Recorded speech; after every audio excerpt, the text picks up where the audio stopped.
cute. I love your hair. Oh, thank you so much. It's so wonderful to meet you. I enjoy your work on the oval so much. I really, really do.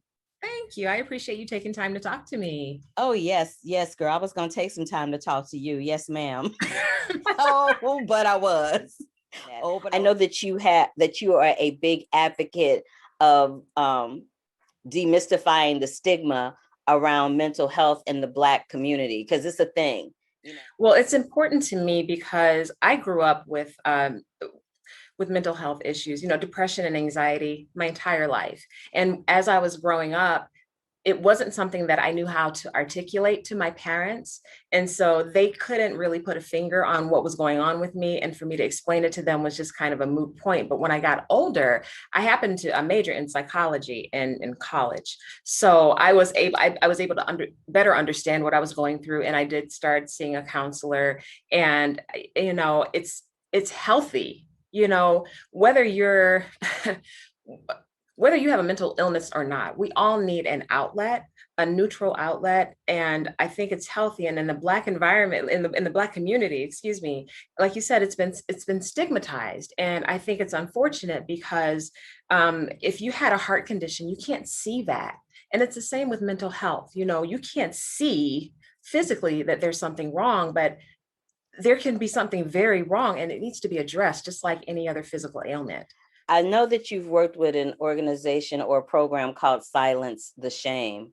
And I wanted you to explain to my audience what Silence the Shame is and how it coordinates with the stigma of mental health in the Black community.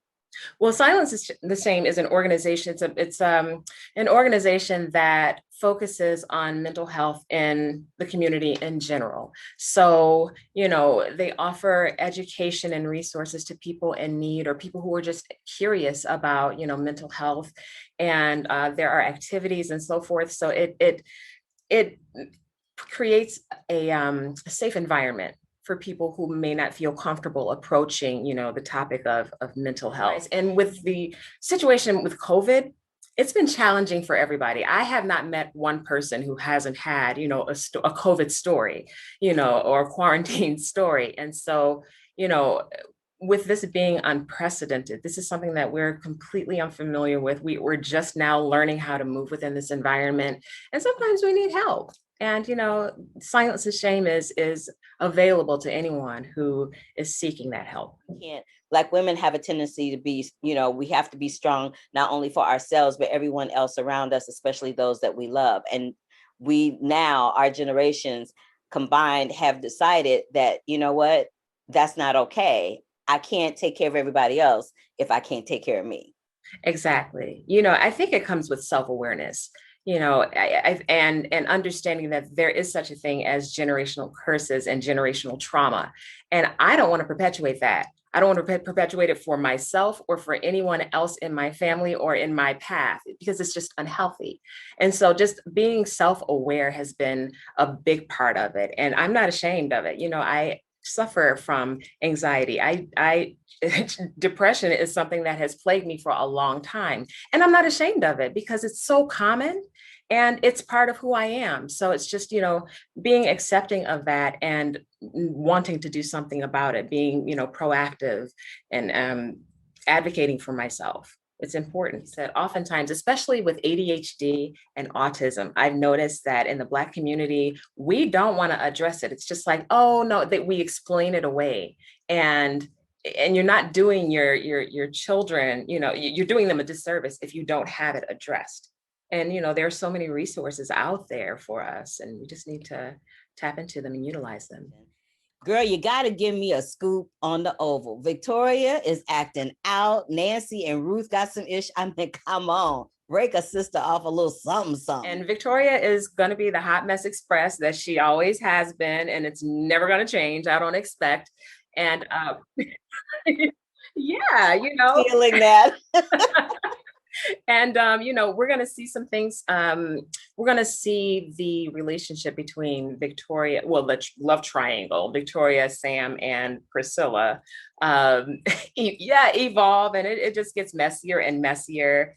And the situation with Richard and Nancy and his new, you know, not girlfriend, but his his boo, exactly, his work boo. That's going to be really interesting to see, and we're going to see some of the Ruthless story, cross over into the Oval story. So I think the audience is really going to love that. So this season is a lot of fun. Yeah, the Ruthless, that whole story is nuts in and of itself. So it can. But only it happens. But it happens, does. and it's out there. It is truly out there. I have seen it. So when Mr. Perry approached that on camera, I'm like, okay, he's just gonna let the drawers go all the way down to the ankles. Okay, that's what we doing over at Tyler Perry Studios. All right. Name Corinne, girl. It's been so wonderful to talk to you. I'm so happy that you took time out of your schedule to talk to me. Forget me talking to you. You took time out of your schedule to talk to me. And I really, really appreciate it.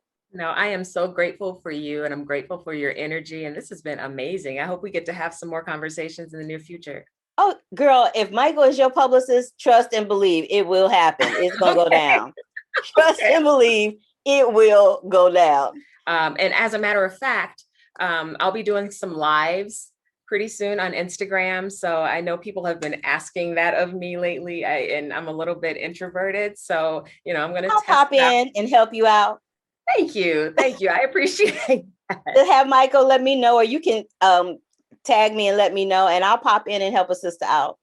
Awesome. I appreciate it. I mean, you know more about this than I do. So thank you. Yeah, unfortunately, yes, I do. All right, sis. Bye. Bye, Carla. Thank you. To keep up with the Curvy Critic, like our page here, click that subscribe button, and click that bell for notifications. Love, peace, and hair.